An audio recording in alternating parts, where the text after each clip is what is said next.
Beleza, então vamos lá. Deixa eu colocar a tela cheia aqui. Beleza, a gente vai falar sobre bactérias hoje, né? Primeira coisa que vocês precisam saber sobre as bactérias é que elas estão no reino Monera, tudo bem? A gente já está passando pelos 5 reinos, a gente já passou pelo reino dos fungos, pelo reino dos protozoários e agora a gente está no reino Monera, tudo bem? Dentro desse grupo tem as chamadas bactérias e arqueobactérias, que também são outros tipos de bactérias que estão dentro desse mesmo reino. Tudo bem? Vamos avançar. Eu quero começar essa aula com esse vídeo muito sensacional que eu achei. Eu adoro esses vídeos com coisas aleatórias ao som de Linkin Park. Esse aqui é o vídeo Bactéria versus glóbulo... No caso seriam glóbulos brancos, né? Bactéria versus glóbulos brancos ao som de Linkin Park. Vamos lá. Ele é bem curtinho, mas ele é muito legal. Deixa eu aumentar aqui. Pra dar o efeito. Aqui. Não. Aqui. Aqui. A bactéria aqui no meio. Entrando. Os glóbulos ali tudo encurralando a bactéria. Indo tudo ali pro fight ali. Já vai seguindo. Já vai sendo fechado ali por todo mundo, ó. Vai ter que dar aquela driblada. O Ronaldinho Gaúcho, na época do Barcelona. Ó, mas tá rolando, ó. Tá começando a fechar o cerco. Continua ali, firme e forte, mas já totalmente domada pelo nosso sistema imunológico. Tem um anúncio maldito aqui, peraí. Aqui. Ali. Encurralou.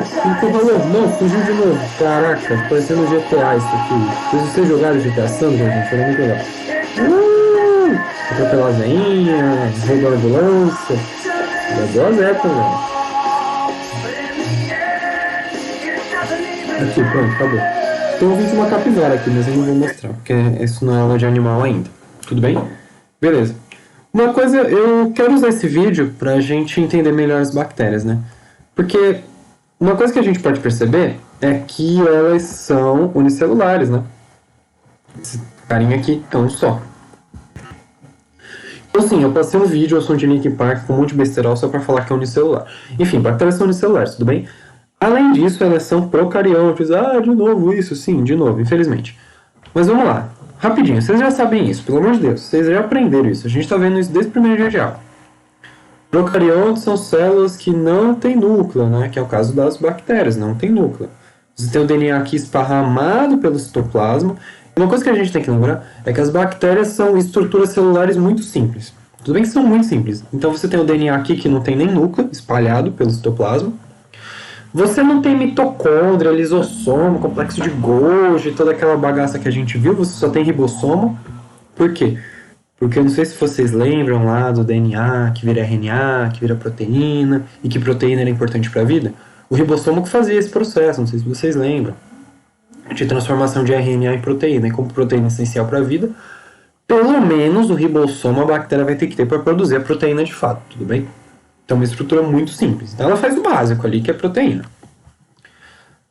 Além disso, ela tem uma cápsula, uma parede celular e uma membrana plasmática. Tudo bem? Toda célula tem membrana plasmática, não se esqueçam disso. Também tem essas fímbrias, que são pelinhos que ficam aqui em volta. E tem o flagelo, que ajuda na locomoção. E a gente já vê essa estrutura lá nos protozoários. Eu não sei se vocês lembram. Tudo bem? Então, é isso aqui, ó. Isso aqui é a estrutura básica de uma célula. Agora vamos ver um pouquinho sobre a reprodução, e dessa vez a gente vai ver a reprodução de uma forma legal. Não sei se vocês lembram dos tipos de reprodução, tá? Reprodução assexuada e sexuada. E a diferença era a troca de material genético, né? Reprodução assexuada não tem troca de material genético, reprodução sexuada tem, e a gente vai ver isso aqui agora, tudo bem? Vamos lá. Eu poderia tirar o áudio, mas com esse negócio no meio, mas tudo bem. Eu posso fazer isso aqui. Pronto. Só para vocês verem, ó, ele fica se dividindo e cortando pedacinho e de repente infecta tudo. E sim, bactérias elas têm um alto grau de reprodução nesse caso sexual. Isso é muito rápido. Tudo bem? Vamos ver de novo? Agora com atenção, ó, tá vendo que ele dá uns plup, ó, plup, plup, plup. Quando você tem todas elas fazendo isso ao mesmo tempo, você cria uma colônia de bactérias de uma forma muito rápida, né? Beleza? Vamos pro próximo. Agora a gente vai ver a reprodução sexuada. Essa aqui era sexuada, não tem troca de material genético. Como é que é esse tipo de reprodução aqui? Você tem o DNA, você pega esse DNA aqui, você faz uma cópia dele, e você divide em duas, que nem a gente viu aqui. Tudo bem? Então, esse aqui, ó, duplicou o DNA, separou, duplicou o DNA, separou, duplicou o DNA, separou de novo, duplicou o DNA, separou de novo. Todo mundo duplicando o DNA e separando ao mesmo tempo. Então, todas elas partiram de uma célula inicial, que era essa aqui. Aliás, que não... Ô, caralho, aqui. Outra, desculpa. Não vou apagar isso aqui porque eu falei palavrão. Vocês que se ferrem. Vamos lá. Aqui vai dividindo. E... o que eu ia falar era da questão lá do início. No início tinha 4 bactérias, não sei se vocês viram. E todo aquele resto que vai preencher a tela aqui partiram dessas células. Então, como são cópias de DNA, é todo mundo muito parecido, né? Claro que assim, no processo de bipartição, pode rolar uma mutação, pode rolar uma parada assim, mas no geral o DNA base é sempre o mesmo, tá bom? Agora vamos ver a reprodução sexuada, que no caso das bactérias é chamado de conjugação, tudo bem? E esse aqui é muito bom.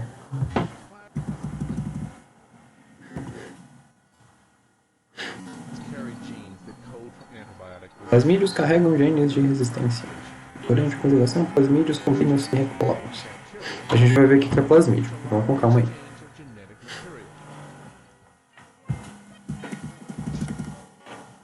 Eu tô apertando o botão errado. Esse aqui.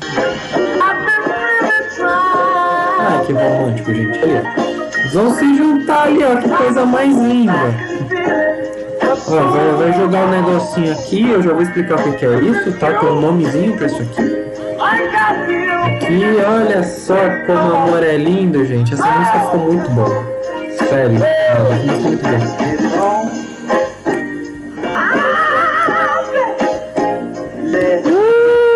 Ali, trocando material genético com aquela coisa romântico pra caramba. Aqui a gente pode ver os flagelos, ó, as fibras, tá vendo? E o processo de reprodução que a gente já sabe que...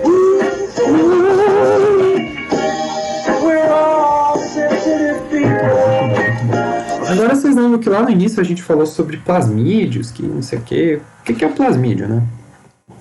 Você tem o DNA. Ponto. Bactéria sem DNA. Uma célula tem DNA. Tudo bem? Aqui no 1, a gente tem aquele tipo de DNA que é esse aqui que a gente viu. Ali no 2, a gente tem outro tipo de DNA que é o chamado plasmídio, que nada mais é que arcozinhos de DNA. Enquanto esse DNA aqui está todo esparramado, uma bagunça danada, esse aqui está formando vários arcozinhos que são chamados plasmídios.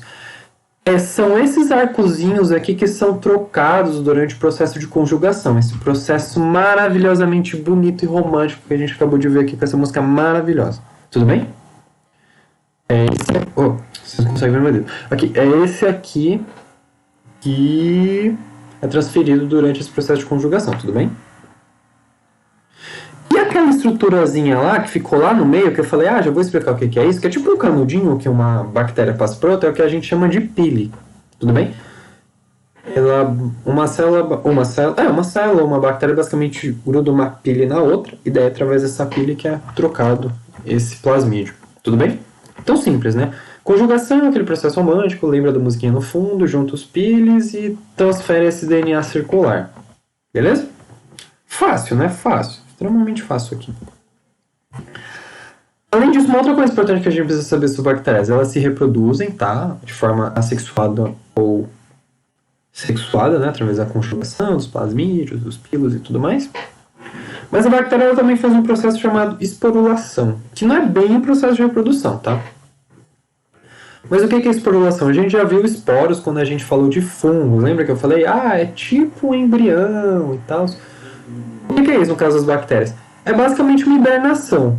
Quando a bactéria está em ambientes muito hostis, ela basicamente entra nesse processo de esporulação, que é basicamente formar uma parede grossa soltar toda a água, ficar bem desidratada.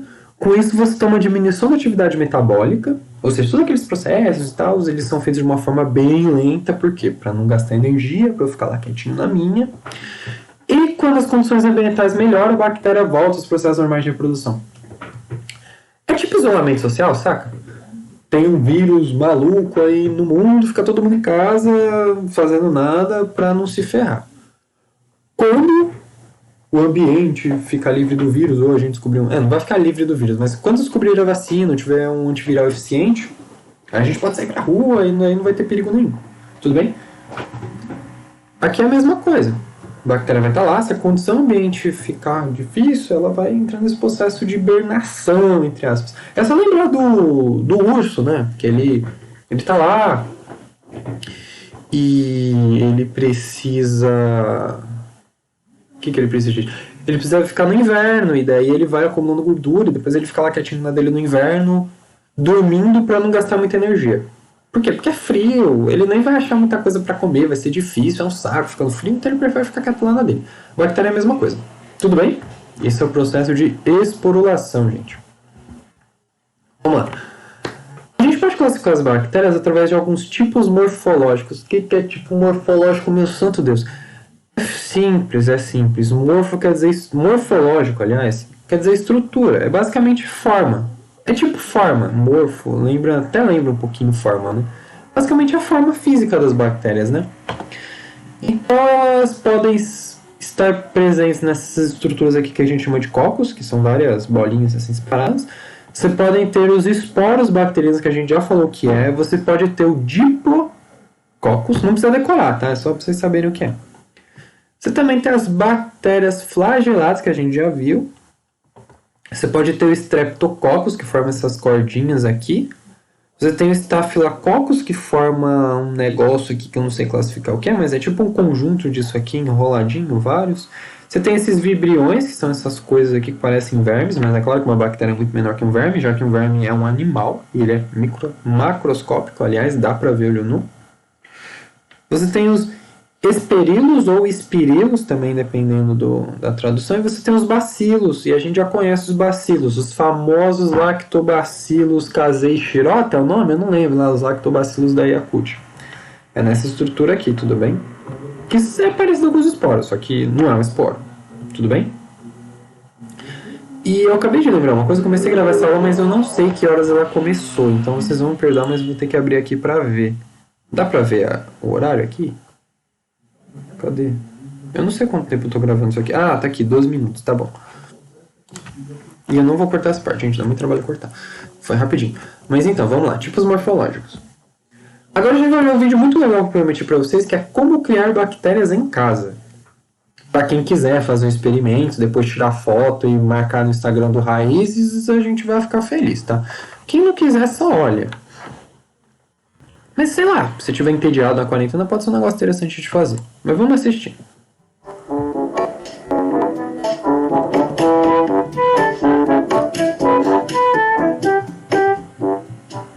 Você já deve saber que as bactérias estão por toda parte. No ar, no solo, na água e até no nosso corpo. Mas você já viu uma colônia de bactérias? Ô, cara. Agora eu vou ter que cortar essa parte. Oi, gente, voltei. Eu não tinha deixado em tela cheia, eu tentei colocar, mas eu apertei o botão errado aqui. É Ctrl F5 aqui. Vamos ver o vídeo de novo. E eu preciso colocar o tempo agora aqui.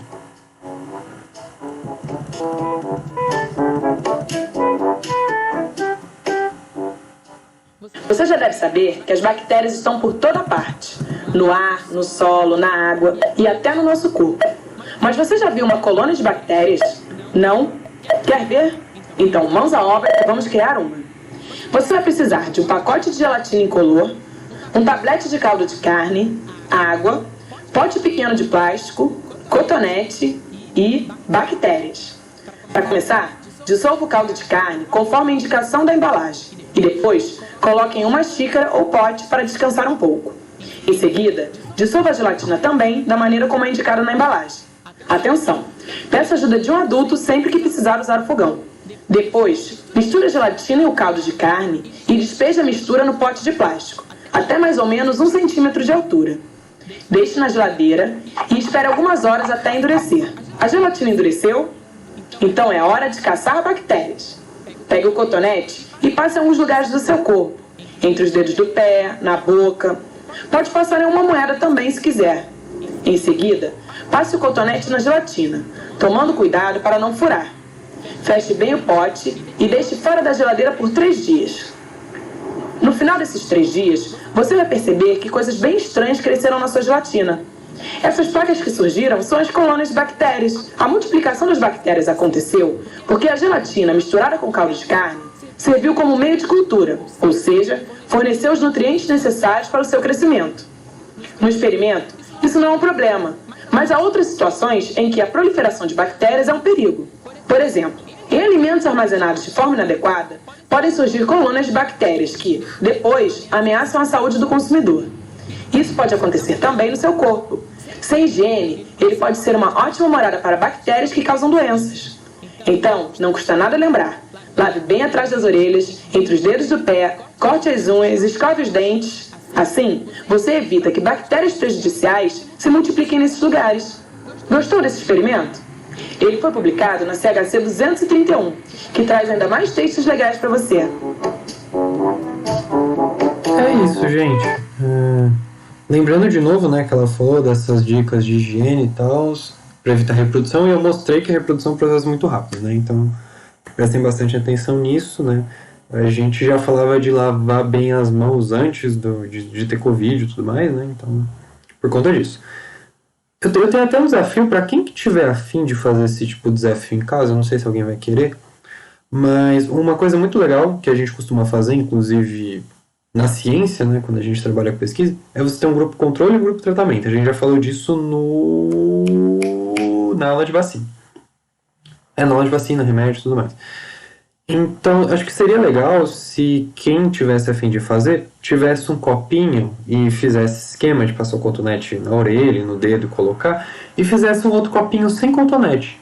Aí você deixa os 3 dias, depois tira a foto dos dois e tenta ver as diferenças, né, para você ver se realmente o potinho com cotonete ele vai estar com uma aparência um pouco mais feia, talvez porque tem mais bactérias do que o potinho que não tem nada. Acho que é uma experiência legal para ver, porque provavelmente o outro potinho ele vai talvez cair algum fungo, alguma coisa, então talvez cresça alguma coisa nele, talvez não. Enfim, acho que é uma coisa interessante para vocês experimentarem, tá? Quem fizer isso não vai ganhar nota porque não tem, mas enfim, vai aprimorar o seu lado científico, então eu recomendo, tá bom? Vamos lá. A moça do vídeo basicamente falou que aquele ambiente que a gente criou do potinho com gelatina e caldo de carne criava os nutrientes necessários para a bactéria sobreviver. Então vamos entender um pouquinho melhor sobre a nutrição das bactérias agora? As bactérias elas podem ser autotróficas e heterotróficas, e sim, de novo, essa balela toda. Só para retomar de novo, né, eu gosto muito de repetir isso para que vocês decorem. Heterotróficos são aqueles seres vivos, aliás, não animais, necessariamente, seres vivos que precisam coletar alimento no meio externo, e autotróficos são aqueles que conseguem produzir seu próprio alimento, tudo bem? E dentro do reino Monera, dentro das bactérias, tem os dois tipos, tá? Tem bactérias que são autotróficas, tem bactérias que são heterotróficas, tudo bem? Então, por exemplo, as bactérias autotróficas elas podem ser divididas em 2 tipos. As fotossintetizantes, que fazem fotossíntese exatamente como as plantas fazem, tudo bem? E as quimiosintetizantes, que também fazem um processo parecido, só que em vez de utilizar a luz, lembrando que a planta precisa de sol e tudo mais para conseguir produzir esse próprio alimento, a bactéria vai utilizar alguns elementos químicos da natureza mesmo, em vez de utilizar essas fontes de luz, tudo bem? Agora vamos para a nutrição heterotrófica. De novo, está escrito aqui, né? As bactérias heterotróficas precisam se alimentar de coisas que estão no meio, e a gente pode classificá-las em alguns tipos, né? Por exemplo, as bactérias decompositoras, que são uma das responsáveis por fazer alimentos estragarem, né? Não sei se vocês lembram lá da laranja que a gente falou que era fungo. Quando tem coisa em decomposição, na verdade, você tem um conjunto de coisas. Você tem fungo, você tem bactéria. Então, você tem bactérias decompositoras também. Assim como você tinha fungos saprófagos. Não sei se vocês lembram desse termo.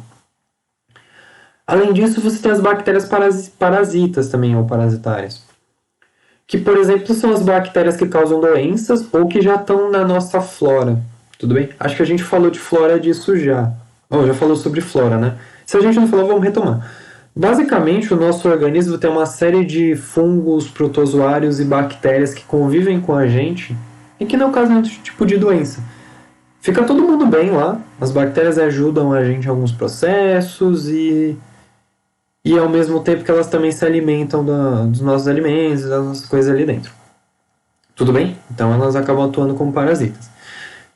E você tem também as relações mutualísticas, né? Aliás, na verdade, parasita seria mais uma relação de aproveitamento, né? Tipo, nem que eu precise eu mate o meu ser vivo, mas eu vou conseguir meu alimento, mesmo que eu faça mal para ele. Já uma relação mutualística, ela não tem essa relação de que eu vou prejudicar o outro ser vivo. Tudo bem? Essa é a diferença. Mas também é um tipo de nutrição heterotrófica. Tudo bem? E a relação mutualística das bactérias tem um caso que é muito importante que a gente precisa ver. Está ligado ao chamado ciclo do nitrogênio. Eu achei esse vídeo sensacional da Universidade Federal do Paraná, que vai explicar um pouquinho melhor disso. Mas só resumindo o que vai ter no vídeo, tem nitrogênio na atmosfera, né? Tem muito nitrogênio na atmosfera. É o gás nitrogênio, né? N2 lá. Não sei se vocês já estão vendo coisas assim química, mas enfim. Você tem o gás nitrogênio na atmosfera. E o nosso DNA, ele é feito de nitrogênio. Consequentemente, o nosso RNA, se vocês lembram disso, que tinha estrutura muito parecida, também tem nitrogênio. As proteínas que são essenciais para a vida também têm nitrogênio. Então, o nitrogênio ele é essencial para a vida. Só que tem um problema. Animais não conseguem extrair nitrogênio da atmosfera. Nem as plantas. Então, como é que o nitrogênio entra ali na cadeia alimentar e vai parar no nosso DNA? Através das bactérias. E é isso que o ciclo do nitrogênio explica. Como é que essas bactérias conseguem pegar o nitrogênio da atmosfera, colocar nas plantas para a gente comer a planta e conseguir produzir as nossas coisas. Tudo bem? Vamos assistir rapidinho?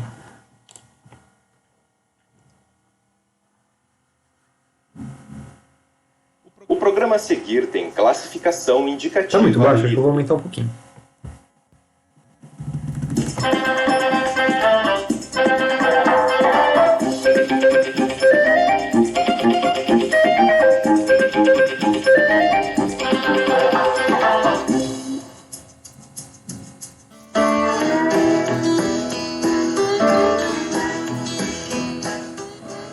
Olá, seja bem-vindo a mais um Solo na Escola. No episódio de hoje, o nosso experimento vai ser sobre o ciclo do nitrogênio. Estou aqui com o professor Marcelo. Tudo bem, professor? Então, explica para mim como vai funcionar. Bem, nessa demonstração, nós vamos tentar explicar como é que o nitrogênio ele sai do ar e vai sair de nós depois. Então, vai passar por uma parte do ciclo dele. Bem, a gente começa essa demonstração falando sobre o ar, né? Então, eu tenho essa bola para justamente representar o ar. Mais ou menos 4/5 do ar é nitrogênio. Só que esse nitrogênio que está no ar, está numa forma que as plantas não conseguem absorver. A gente até utiliza as 2 bolas de isopor e 3 palitos de dente para dar uma ideia justamente de que eles estão muito fortemente ligados essas moléculas, né? Então a gente está representando aqui os 2 nitrogênios. Normalmente o que acontece é que o nitrogênio está ligado com uma força muito forte. Então a planta não consegue quebrar essa ligação entre os nitrogênios que estão no ar. Então se está aqui no ar o nitrogênio, a folha da planta não consegue utilizar, infelizmente. Agora, no entanto, existem bactérias no solo que conseguem fazer isso, conseguem fazer essa quebra da molécula e permitindo então que a planta possa utilizar. Então a gente vai encontrar isso normalmente nas raízes de plantas leguminosas. Eu tenho aqui, por exemplo, raízes de soja. Então na raiz da soja a gente vai encontrar umas pequenas bolinhas, digamos assim, que na verdade são a infecção da bactéria. Então a bactéria está ali dentro, ela consegue pegar o nitrogênio que está no ar do solo, fazer essa quebra da molécula e daí a planta pode utilizar. Bem, muitas vezes é difícil, por exemplo, um professor na escola, encontrar raízes de soja. Mas é muito fácil, por exemplo, no próprio jardim, encontrar a raiz, essas trevinhos, que eles são normalmente encontrados no jardim. Nos trevos também, se eu olhar nas raízes deles, eu vou encontrar também essas bolinhas, que são menores no trevo, mas são as bolinhas bem pequenininhas, mas dá para enxergar. Ali também é a infecção da bactéria, que também está fazendo esse processo, então. Então, na medida que esse nitrogênio conseguiu chegar na planta, e o feijão é o caso de uma planta que consegue também fazer esse tipo de processo, então na raiz do feijão também tem essas bactérias, então ela consegue absorver nitrogênio. E se essas plantas absorvem nitrogênio, o nitrogênio passa a fazer parte da planta, né? Então, se eu consumir, por exemplo, soja, feijão ou plantas que foram consumidas pelos animais e que depois estão na nossa dieta, como por exemplo carnes, ovos, queijo, né, que eu estou aqui fazendo uma representação aqui com essas maquetes, mas poderia também utilizar fotos, né, para mostrar esse esquema, a gente vai poder absorver esse nitrogênio que veio originalmente do ar, que depois passou para a planta, que depois passou para o animal.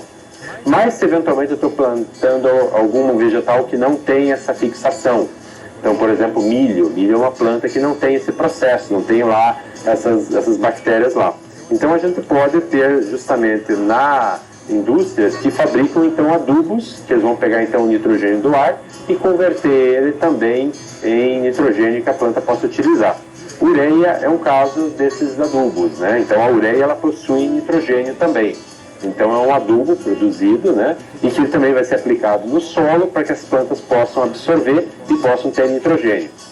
Então, através ou de grãos que a gente consome, ou através de carne, através de ovos, de queijo, enfim, vários produtos que têm proteínas, a gente está absorvendo esse nitrogênio.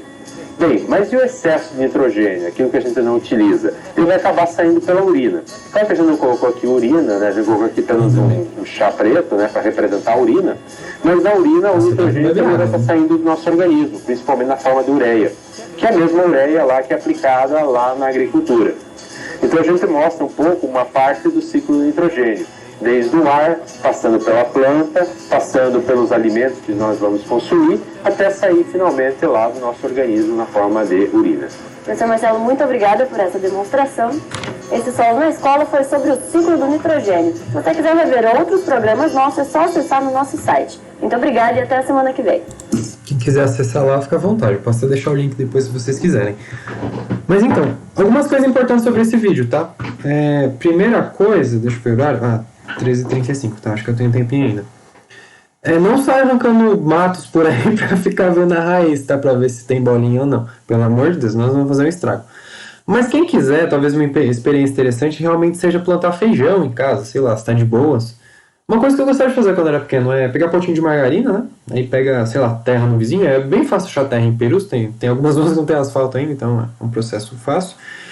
Aí você pega essa terra, planta feijão, que é um negócio super fácil de crescer. Vai botando água bonitinho, deixa crescer um pouco. Aí você arranca e vê. Aí vai ter as bolinhas lá. A gente fez isso no ETEC no segundo ano, quando a gente estava fazendo. A gente tinha uma hortinha nos fundos também para ficar vendo essas colônias de bactérias na raiz. É uma experiência interessante também, tá?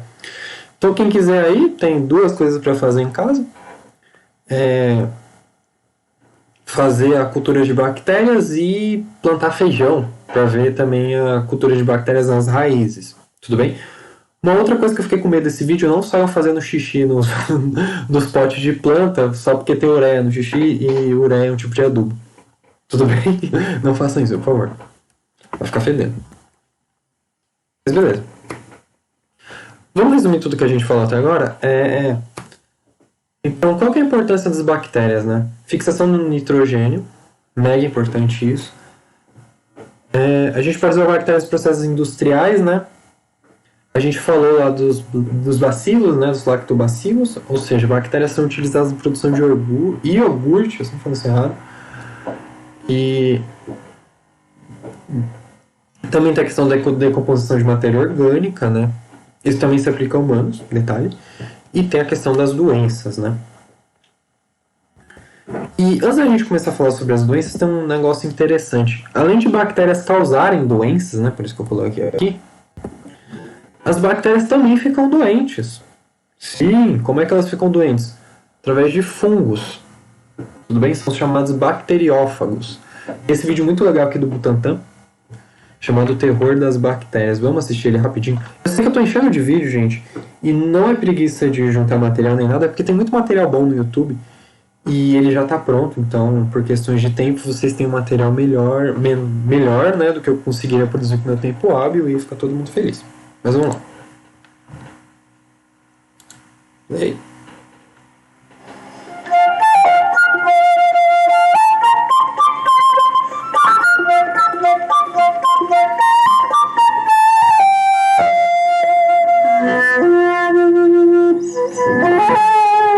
Olha o vírusinho.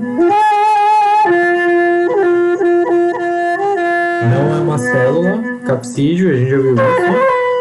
Deixa eu falar de fibras, não é importante, mas sabe que é capsídeo. DNA viral ou RNA, dependendo do caso. Coronavírus, por exemplo, não se esqueça.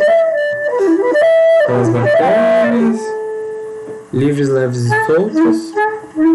Eu vou cortar para mostrar por dentro.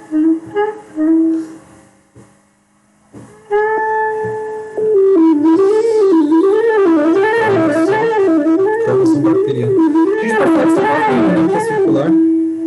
Vai ter parede celular. Tudo que eu já vi. Vamos ver o processo de infecção. Chegou o vírus, todas aquelas fases lá que a gente falou, penetração, fundamento, toda aquela história. Vamos ver esse de novo. Se não lembrar, depois rever o vídeo com aquilo em mente. Vamos dar bem pra mim. Vai ter os 2 ciclos. Vocês lembram, né? Dos ciclos virais, né? O ciclo lítico e o exogênico.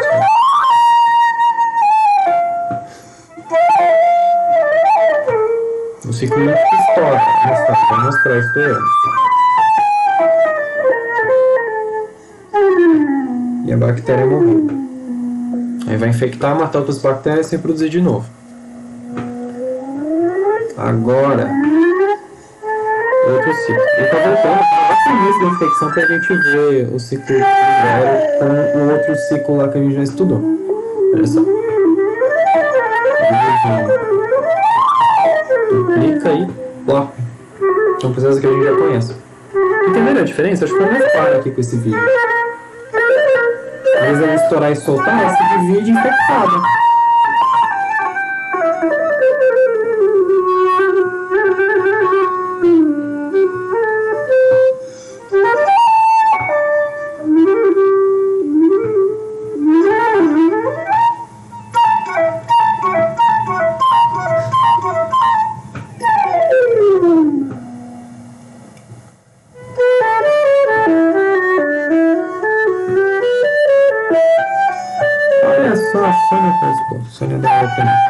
Então, gente, legal, né? Vamos lá. Vocês viram, né? Bactérias são infectadas por vírus. Não por coronavírus, eu acho. Quer dizer, talvez não SARS-CoV-2. Sei lá se outro tipo de vírus poderia infectar, mas acho que não. Acho que tem tipos específicos de vírus. Mas enfim, a gente não vai entrar nisso, tá? Mas só para vocês saberem que bactérias podem ser infectadas por vírus e acontecer todas aquelas coisas que a gente sabe que acontecem. Tudo bem? Aqui a gente tem a lista de algumas doenças causadas por bactérias, tá? Lembrando que bactéria vem dando trabalho para a humanidade faz muito tempo, né? Através da tuberculose, da hanseníase, que é a famosa lepra, né? Que fica aquelas manchas na pele. Isso é um negócio muito antigo. Tipo, a Bíblia já falava, né? De leprosos e tudo, né? Então é um negócio que tá na humanidade faz muito tempo. Você tem a difteria, coqueluche, tétano. Lembrando que tétano tem a vacina de tétano, que tem que tomar com 15 anos, não lembro. Acho que é. Lá por conta da bactéria que fica no prego, mas depois a gente fala isso com mais detalhes. E vocês lembram como é que vacinas são feitas, né?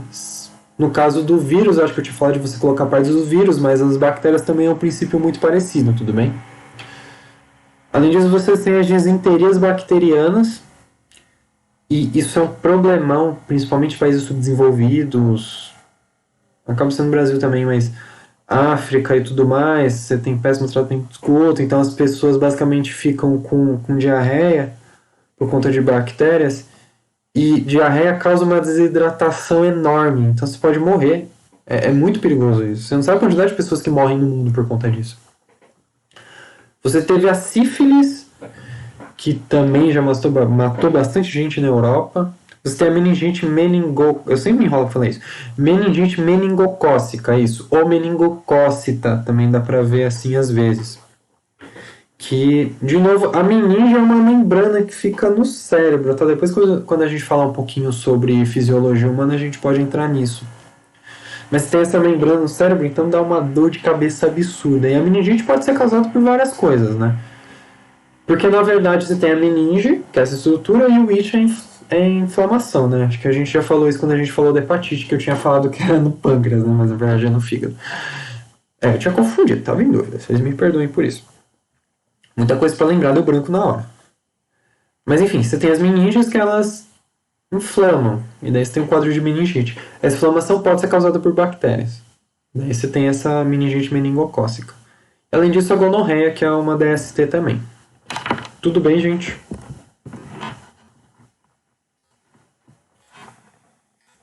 Oi, gente, vamos lá. Última parte da aula para fechar. E a gente vai falar um pouquinho sobre a penicilina, tá? Por que a gente vai falar sobre a penicilina? Porque quando a gente fala de doenças bacterianas, a gente tem que falar sobre antibiótico, né? E os antibióticos são uma descoberta muito recente na humanidade, né? Eu mostrei uma série de doenças no último slide e há muitas outras, e isso dizimava milhares de pessoas todos os anos ao redor do mundo e não tinha uma cura. As pessoas simplesmente pegavam, se infectavam e em alguns casos morriam e não tinha o que fazer. Era isso, e acabou. Que nem é com câncer hoje, dependendo do câncer, né? Não tem um tratamento às vezes muito definido. O problema é que as infecções eram muito mais comuns do que cânceres, né? Os cânceres são um pouco mais raros. Agora, infecção, a gente está convivendo com bactéria o tempo todo e tal. Então isso era um problema, isso era um problema muito grande. Mas que foi resolvido no início do século passado. No caso da penicilina, que a gente está falando, foi o primeiro antibiótico da história e salvou milhares de pessoas, milhares de vidas desde então. E ela tem uma história muito engraçada porque ela foi descoberta sem querer. O Alexander Fleming, que é um escocês, em 1928, ele estudava bactérias, ele estava procurando algum tipo de antibiótico e ele deixou algumas placas de Staphylococcus aureus. Eu não sei falar latim, gente, deve ser assim. Vocês já sabem o que é o Staphylococcus, né? A gente falou disso lá nos tipos de morfologia. Só pensando numa bactéria com aquela estrutura, com essa espécie aí. E no caso ele deixou essas placas em cima da bancada e saiu de férias. E esqueceu lá, né? E é muito engraçado porque na época, quando ficava almofada, eles jogavam fora.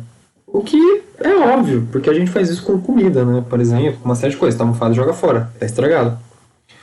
Só que ele olhou a placa quando ele voltou e falou, caraca, mas isso tá transparente. Isso pode indicar que o fungo de alguma forma matou essas bactérias, né? E daí a partir daí ele começou a estudar mais aquele fungo, né? Ele percebeu que esse fungo chamado Penicillium, esse no caso é o gênero, né, do fungo, ele produziu uma toxina que matava as bactérias. E daí, eu descobri a grande cura da humanidade. Eu descobri como é que se mata bactérias. Através da toxina desse fungo. É claro que isso foi descoberto em 1928 e demora um pouco para isso realmente ser comercializado em grande escala no mundo. Mas, por exemplo, já foi um remédio que foi muito utilizado na Segunda Guerra Mundial, né? Tem até essa propaganda aqui da época que eu consegui pegar aqui, que está escrito basicamente: agradeça a penicilina, ele voltará para casa. Graças à penicilina, né? Porque antigamente você não tinha nenhuma forma de combater infecções e se você se cortava, levava um tiro, alguma coisa do gênero, se pegasse uma infecção ali não tinha jeito. É por isso que a gente vê em filme antigo, né, as pessoas praticando muito aquele negócio de amputar membro, né? Porque se infeccionasse a ferida, não tinha o que fazer. E aquele negócio começasse a se espalhar, não tinha nada que controlasse aquilo. Então o jeito era tirar o membro fora e depois queimar. Aí você eliminava. Mas é um negócio um pouco bruto, né? Imagina. sei lá, o seu dedo, a ponta do seu dedo fica infeccionada, você corta o dedo inteiro, uma parte, tipo, é um tratamento um pouco bizarro, mas era o tratamento que tinha na época, né? E isso foi uma grande descoberta, assim, a gente fala que a penicilina foi uma das coisas que mudou o mundo, né? É tanto que na época tem essa outra propaganda aqui, que provavelmente, sei lá, deve ser dos Estados Unidos, Nova York, com a propaganda, né, da penicilina na rua. Penicilina cura gonorreia em 4 horas. Procure seu doutor hoje. Porque era uma grande novidade você conseguir se curar de infecções na época, né? Parece algo muito banal pra gente hoje, mas pensa, não tinha nada na época. E isso não faz muito tempo. 1928, 1930, nossos avós alguns já eram vivos, né, provavelmente. Se não nossos avós, nossos bisavós. Então, nossos bisavós conviveram em uma época onde não tinha antibiótico. E você pensar em um mundo onde tem muita bactéria e faz parte da flora, inclusive, que está em todos os lugares, é um problemão danado, né?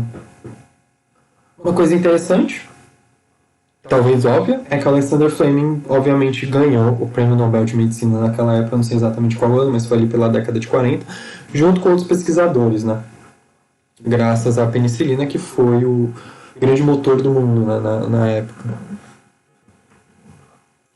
Só que o Alexander Fleming e outros pesquisadores da época, tudo eles alertavam bastante sobre o risco do uso indiscriminado do antibiótico. Eles falavam que você só deveria usar esse tipo de medicamento em casos muito específicos e muito necessários, né? Hoje a gente tem uma banalização enorme desse tipo de medicamento, né? Você fica com uma dorzinha de garganta qualquer e já se entope de antibiótico. Isso é uma coisa que eles já condenavam desde a descoberta dos antibióticos, né? E por quê? Eu já falei sobre isso na primeira aula, não sei se vocês lembram, processos de seleção natural. Muito uso de antibiótico faz com que as bactérias vão evoluindo e daí tem todo aquele processo, né, de seleção natural. As bactérias que têm algum tipo de mutação e ficam mais resistentes à amoxicilina, elas conseguem se reproduzir, as outras vão morrendo, de repente essas mais suscetíveis a morrer por esses antibióticos vão definhando, de repente sumiu e você tem uma geração nova de bactérias que simplesmente não respondem a medicamento nenhum, né? Que é um caso hoje, inclusive. Então isso aconteceu com a penicilina. Inclusive é muito difícil você ver médico prescrevendo penicilina, porque geralmente não funciona mais com as bactérias de hoje em dia. O antibiótico da moda hoje é amoxicilina, eu sempre esqueço de falar o C ali, é amoxicilina, não é amoxicilina. Só que é um antibiótico antigo, né? Acho que foi descoberto ali pela década de 80 e a indústria farmacêutica ela é muito lenta para lançar coisas novas, porque o processo de descoberta de novos medicamentos é muito difícil, né? O Fleming descobriu por acaso. Mas mesmo a indústria farmacêutica trabalhando com pesquisa e tudo mais, ainda é um processo que leva muitos anos, né? Então a amoxicilina foi a última descoberta assim, mais relevante nesse campo. E que se a gente continua incentivando esse uso indiscriminado, vai ocorrer processos de seleção natural, de produção de superbactérias. E daqui a pouco a gente vai precisar de outro, só que é muito difícil achar outro, né? Então isso é um grande problema de saúde pública hoje, inclusive, né? Esse uso indiscriminado, mas as pessoas são teimosas, né? Enfim. Mas guardem isso para a vida de vocês, tomem cuidado com antibióticos. Vocês viram, a penicilina foi uma grande descoberta, foi muito utilizada na Segunda Guerra Mundial, salvou muita gente. Hoje não serve para nada praticamente, né? Em alguns casos muito específicos você usa. A amoxicilina é uma derivada de penicilina, inclusive. Mas se a gente continuar nesse ritmo de uso, daqui a pouco já não vai ter muitas alternativas para a gente tratar nossas infecções. Tudo bem, gente? Então é isso, obrigado pela atenção hoje, tenham um bom fim de semana e não se esqueçam da nossa conversa amanhã, não pulem, tudo bem? E qualquer coisa, avisem, chamem e tchauzinho, fiquem com Deus. Ou fiquem bem, para quem não acredita.